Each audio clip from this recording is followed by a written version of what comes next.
Acho que muitos aqui sabem que eu sou protestante, né? Sabem que eu sou evangélico, mas eu acho que nem todos sabem que eu também sou monarquista, né?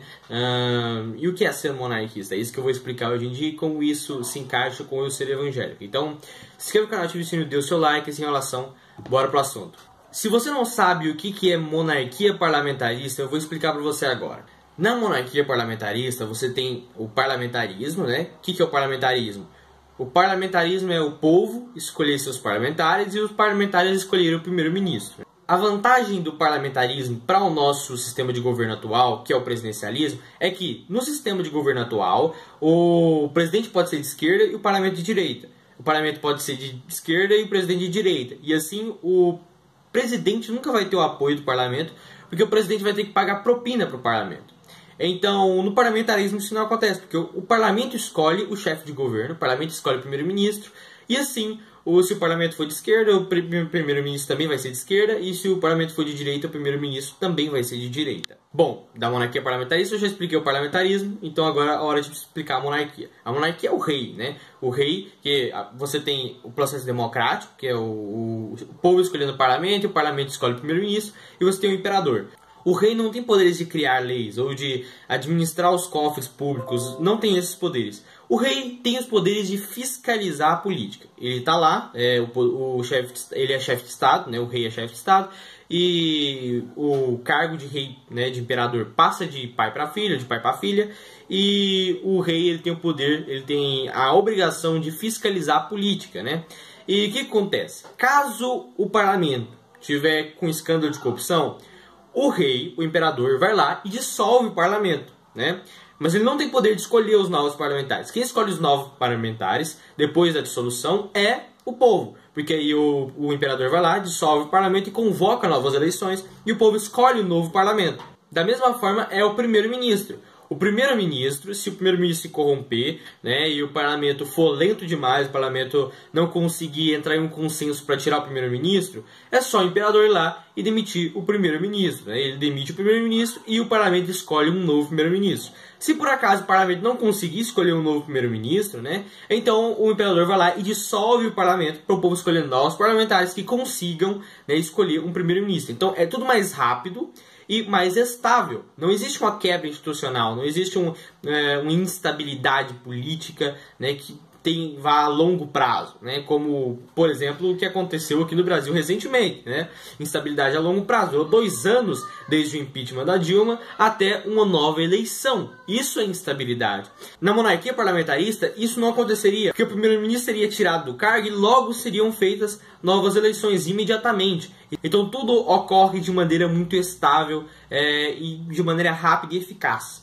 Aí muitos vão falar, não, mas esse negócio de ter rei, de ter imperador, vai contra a democracia, nós temos que escolher os nossos representantes. Ok, olha lá a lista dos 10 países mais democráticos do mundo. A maioria dos 10 países mais democráticos do mundo são monarquias parlamentaristas. Na monarquia nós teríamos o quarto poder, né, que é o poder moderador, que é exatamente o poder do rei, de fiscalizar os outros poderes, com o fim de que os outros poderes não fiquem brigando entre si. Outra coisa muito importante que eu esqueci de falar é que se por acaso algum juiz do judiciário ele cometa algum crime e alguém denuncia esse crime, o imperador, com base nessa denúncia, pode suspender o juiz e até que esse juiz seja julgado. Se o juiz for inocente, ele continua no seu cargo, tudo legal, né? Mas se por acaso o juiz for culpado, ele é retirado do cargo. Então existe uma harmonia entre os 3 poderes ocasionada pela existência do quarto poder, que é o poder moderador, que ele não tem poder de julgar, ele não tem poder de criar leis, ele não tem poder de mexer nos cofres públicos, ele não tem poder de julgar, não tem poder de legislar, nem de executar, mas ele tem o poder de fiscalizar. Então a monarquia parlamentarista ela consegue uma estabilidade maior, uma estabilidade política e econômica até maior. Olha os 10 países mais prósperos do mundo, a maioria são monarquias. Olha os 10 países com maior liberdade de imprensa no mundo, a maioria são monarquias. Olha os países que melhor pagam os professores, a maioria são monarquias. Talvez haja um percentual, um grau de erro, né, nisso aí, de que não, eles não são assim porque eles são monarquias, eles são assim porque eles têm tal política, ok. mas é fato de que a monarquia deu uma estabilidade para eles, né? Uma estabilidade econômica e política durante a história, para eles conseguirem chegar a esse grau através de políticas, né? De leis e tal, para eles conseguirem chegar nesse patamar de prosperidade, de liberdade. Vamos falar um pouco sobre o segundo motivo pelo qual eu sou a favor da monarquia. O primeiro motivo é um motivo socioeconômico, mas o segundo motivo é um motivo histórico. O Brasil, ele nasceu como monarquia, desde a sua independência, ele foi monarquia até 1889, né? O período de maior democracia no Brasil foi o período da monarquia, né? É claro, não era uma democracia como a atual, era uma democracia para a sua época, mas foi o maior período de democracia, né? Se a gente não for anacronista, obviamente. O maior período de democracia não foi lá o período atual, como o Ciro fala lá no Flow Podcast. Foi a monarquia, né? Foi a monarquia parlamentarista no Brasil, mais especificamente o segundo reinado. Mesmo que você fale que, não, mas teve o golpe da maioridade, o golpe da maioridade ele não deu início a uma ditadura, ele deu início a um período de democracia e de estabilidade. Por que ocorreu o golpe da maioridade, que eu não acredito que seja golpe? Talvez eu faça um vídeo falando sobre isso. Mas por que houve o golpe da maioridade? Porque o país estava em instabilidade, porque não tinha um imperador. Então, a maioridade do Dom Pedro II foi feita para que o imperador reinasse de fato e assim houvesse estabilidade. E não houve uma ditadura, houve uma estabilidade e democracia. O povo continuou elegendo seus parlamentares. Então, e os parlamentares elegiam o seu presidente do Conselho de Ministros, que era o primeiro-ministro, que governava, o imperador não governava. Então, você tinha uma democracia de fato no Brasil, e que o maior período, né, mesmo que você considere o golpe da maioridade um golpe, se você for contar os anos do segundo reinado, você vai ver que foi um período democrático e foi o período de maior democracia no Brasil. Sem falar que a república ela nasce de anseios anticristãos, de anseios de militares, né, que queriam implantar uma ditadura. A república nasceu de um golpe. A república nasceu de um golpe de Estado que ocasionou uma ditadura que nos seus primeiros dias prendeu 800 pessoas que se manifestaram contra ela, né, e que tinha anseios anticristãos, positivistas, né.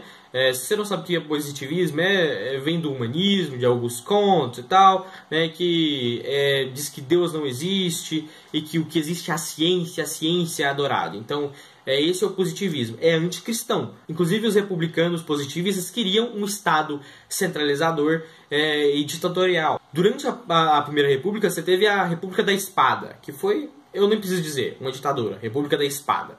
E ainda nesse âmbito de história, o Brasil ele tem uma tradição municipalista e uma tradição monárquica. Diferente dos Estados Unidos, que tem uma tradição republicana e federativa, e por causa da sua federação, a república deles tem uma estabilidade, o Brasil não tem uma tradição federativa. Então a república no Brasil ela não se encaixa, ela não consegue ser igual aos Estados Unidos, né? Ela não vai ser igual aos Estados Unidos, né?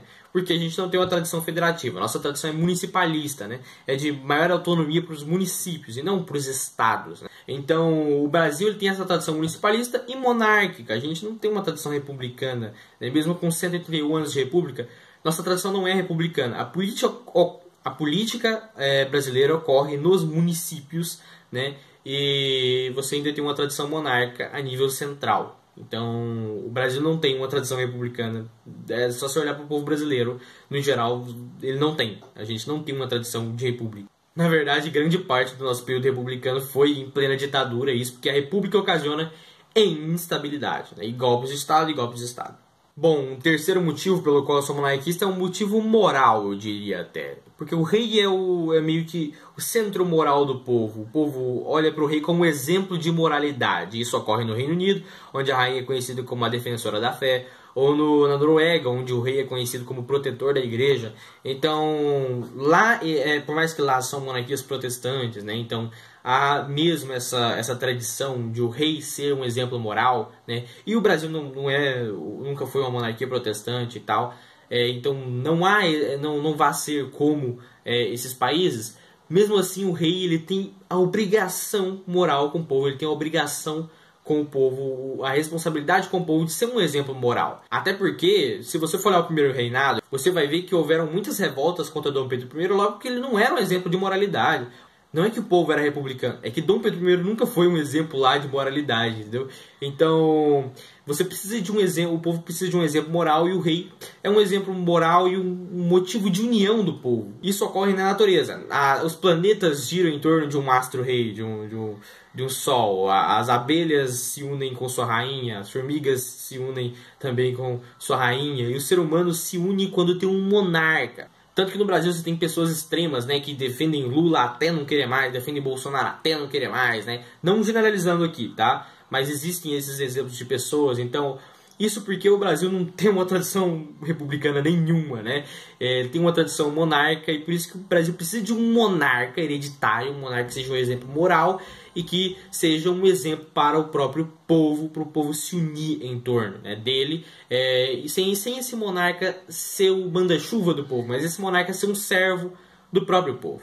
Tem uma frase que Dom Pedro II disse para sua filha, né, a princesa Isabel, que a princesa Isabel perguntou: um dia esse povo será meu, pai? E ele disse: não, você será do povo. E é exatamente isso que o monarca é. O monarca é do povo e não o povo que é do monarca. Bom, o terceiro motivo, e esse é muito ligado à minha religião, é que todos os monarcas do Brasil sempre tiveram respeito pelos evangélicos. Você não teve um monarca que perseguiu os evangélicos. Dom João VI liberou a entrada de evangélicos no Brasil, de protestantes no Brasil. E ele, junto com seu filho Dom Pedro I, incentivaram a imigração alemã para o Brasil, trazendo luteranos e protegendo os luteranos da perseguição. Dom João VI deu liberdade de culto para os protestantes e Dom Pedro I ele deu liberdade de culto constitucional, né? Quando o país virou uma monarquia constitucional, tinha na Constituição, escrita pelo próprio Dom Pedro I, a liberdade de culto. O próprio Dom Pedro II era amigo de Robert Calley, uma personalidade muito conhecida do protestantismo. Dom Pedro II era até conhecido como o imperador que falava como um pastor, né? O imperador que tinha um discurso de pastor, né? Que pregava como um pastor. Isso porque Dom Pedro II tinha uma alta interação com os protestantes. Ele protegia os evangélicos das perseguições que aconteciam no Brasil, das perseguições religiosas. A própria princesa Isabel não tinha um preconceito com os protestantes. A Lei Áurea que ela assinou foi a lei escrita por um protestante. A perseguição aos protestantes no Brasil foi surgir com a República, porque da República várias vezes as autoridades eram coniventes com a perseguição que acontecia aos protestantes. Enquanto o Império, a maior autoridade civil do país, que era o monarca, ele era contra as perseguições. Então é por isso que eu sou monarquista, que eu tenho essa visão política monarca, parlamentarista, logo por todos esses motivos e ainda mais motivos ainda. Então vou terminar o vídeo por aqui, né? Se vocês quiserem saber mais coisas, me perguntem aí nos comentários. Se inscrevam no canal, ative o sininho, dê o seu like, né? Para não perder mais vídeos, e fiquem com a paz do Senhor.